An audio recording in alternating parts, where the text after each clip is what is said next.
बॉलीवुड का एक ऐसा खलनायक जो अपने लुक्स के लिए हमेशा चर्चाओं में रहा। केवल एक डायलॉग बोलकर ये खलनायक हिंदुस्तान में ही नहीं बल्कि दुनिया भर में मशहूर हो गया। सोफेस्टिकेटेड पर्सनैलिटी होने के बावजूद भी विलेन के किरदारों में ये एकदम फिट लगे। 5 दशकों तक ये फिल्म इंडस्ट्री में एक्टिव रहे और कई शानदार सुपरहिट फिल्मों में इन्होंने काम किया। हम बात कर रहे हैं मैक मोहन की। मैक मोहन का जन्म 24 अप्रैल 1938 को अविभाजित भारत के कराची में हुआ। माता पिता ने इनका नाम मोहन रखा था। इनका पूरा और असली नाम था मोहन खाजी जानी, लेकिन दोस्तों ने इन्हें मैक कहकर पुकारना शुरू कर दिया। इनके पिता ब्रिटिश आर्मी में कर्नल की हैसियत से सेवारत थे और वो चाहते थे कि ये भी बड़े होकर आर्मी ही ज्वाइन करें। ये जब मात्र 2 साल के थे तब इनके पिता का ट्रांसफ़र कराची से लखनऊ हो गया। इनकी शुरुआती पढ़ाई भी लखनऊ में ही हुई थी। बचपन से ही मैक को क्रिकेट खेलने का बड़ा शौक था। वो बड़े होकर क्रिकेटर ही बनना चाहते थे और भारत के लिए क्रिकेट खेलना चाहते थे। भारत के आज़ाद होने के कुछ सालों के बाद मैक क्रिकेटर बनने का ख्वाब लेकर मुंबई आ गए, क्योंकि उन दिनों मुंबई ही भारत में इकलौती ऐसी जगह थी जहां क्रिकेट की ट्रेनिंग सबसे अच्छी दी जाती थी। मुंबई में इन्होंने जय हिंद कॉलेज में दाखिला ले लिया और कॉलेज की क्रिकेट टीम में खेलने लगे।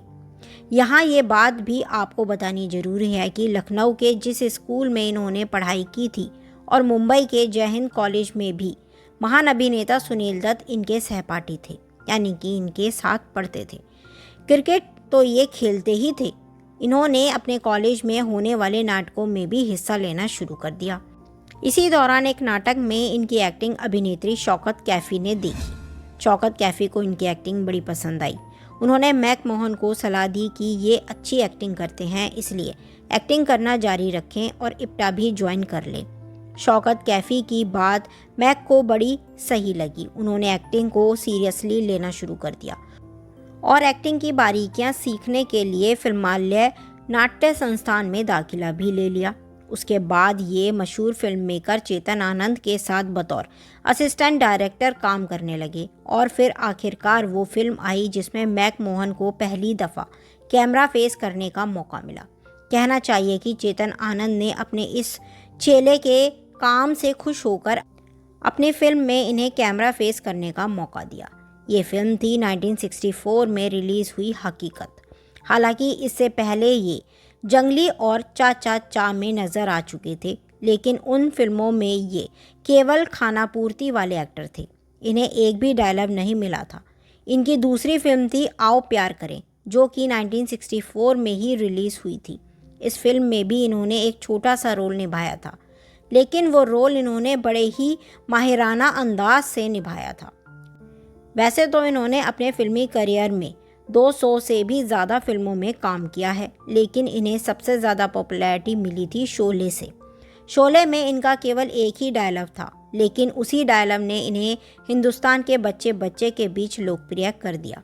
शोले फिल्म से जुड़ा एक किस्सा कुछ यूँ है कि शोले के प्रीमियर में मैक मोहन भी थे।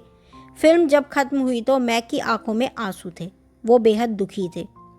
मैक ने फिल्म के डायरेक्टर रमेश सिप्पी से कहा, तुमने मेरे सारे सीन काट दिए। इस पर रमेश सिप्पी ने इन्हें जवाब दिया कि फिल्म काफ़ी ज़्यादा लंबी हो रही थी, इसलिए तुम्हारे सीन काटने पड़े।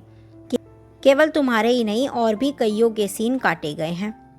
लेकिन मैक, अगर ये फिल्म चल गई तो पूरी दुनिया तुम्हें सांबा के नाम से जानेगी। हुआ भी कुछ ऐसा ही। शोले की रिलीज़ के बाद इनका डायलॉग पूरे 50,000 ये हर किसी की जवान पर चढ़ गया। मैक के करियर की प्रमुख फिल्मों की बात करें तो ये आया सावन झूम के, मेम साहब, जंजीर, शरीफ बदमाश आदि पिक्चरों में देखने को मिले हैं। इनके करियर की आखिरी फिल्म थी 2010 में रिलीज़ हुई अतिथि तुम कब जाओगे। मैक मोहन ने केवल फिल्मों में ही नहीं छोटे पर्दे पर भी काम किया था। इन्होंने जी हॉरर शो की कई सीरीज़ में काम किया था। मैक मोहन ने केवल हिंदी ही नहीं भोजपुरी, गुजराती, हरियाणवी, मराठी, पंजाबी और सिंधी फिल्मों में भी काम किया। इसके अलावा इन्होंने कई फिल्मों के लिए डबिंग भी की थी। कहा जाता है कि केवल उड़िया भाषा को छोड़कर मैक ने लगभग हर भारतीय भाषा में फिल्मों में अपनी आवाज़ दी थी। साथ ही अंग्रेजी, रशियन और स्पेनिश भाषा की फिल्मों में भी मैक ने अपनी आवाज़ दी थी। मैकमोहन की निजी ज़िंदगी की बात करें तो इन्होंने मिनी से ईयर 1986 में शादी की थी। मिनी एक आयुर्वेदिक डॉक्टर हैं। मिनी से इन्हें 2 बेटियां मंजरी माकीजानी और विनीता माकीजानी और एक बेटा विक्रांत माकीजानी हुए। इनकी बड़ी बेटी मंजरी माकीजानी भी फिल्म इंडस्ट्री में एक्टिव हैं और वो एक राइटर, प्रोड्यूसर और डायरेक्टर हैं। मशहूर अभिनेत्री रवीना टंडन मैकमोहन की सगी भांजी हैं। फिल्म इंडस्ट्री के लोग मैकमोहन को एक नेकदिल इंसान भी कहते हैं। बताया जाता है कि मैकमोहन बेहद मृदुभाषी और बेहद पढ़े लिखे इंसान थे। अंग्रेजी भाषा पर मैक की ज़बरदस्त पकड़ थी। वो न केवल बढ़िया अंग्रेजी बोलते थे बल्कि अंग्रेजी लिखते भी थे। कहा जाता है कि मैक सिगरेट और शराब बहुत पीते थे। सिगरेट के तो वो इतने ज़्यादा आदी थे कि एक सिगरेट बुझती नहीं थी और दूसरी सिगरेट जला लिया करते थे। उनकी यही आदत आखिरी में उनके सबसे बड़ी दुश्मन साबित हुई। सिगरेट का धुआं चुपचाप मैक के फेफड़ों को अंदर ही अंदर खाता रहा।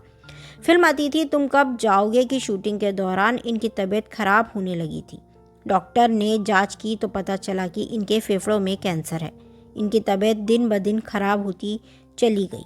इनका इलाज मुंबई के कोकिलाबेन धीरूभाई अंबानी अस्पताल में चल रहा था, लेकिन कैंसर के सामने ये ज़्यादा दिन नहीं टिक पाए। आखिरकार 10 मई 2010 को दिग्गज अभिनेता मैकमोहन ने इस दुनिया को हमेशा के लिए अलविदा कह दिया। मैकमोहन को इस दुनिया से गए सालों गुजर गए हैं। वो अपने आप में एक बेहद अनोखे इंसान और बड़े ही शानदार अभिनेता थे। भले ही फिल्मों में वो ज़्यादा विलेन के किरदारों में नजर आए हों, लेकिन असल ज़िंदगी में मैकमोहन एक बड़े ही जिंदा दिल इंसान थे। आप हमें कमेंट कर बताएं ज़रूर कि शोले आपने देखी या नहीं देखी है और शोले में सांभा का कैरेक्टर आपको कैसा लगता है और मैकमोहन के बारे में आपकी क्या राय है। कमेंट कर बताएं ज़रूर। हमारे चैनल को लाइक कीजिए, शेयर कीजिए, सब्सक्राइब कीजिए। Thanks for watching.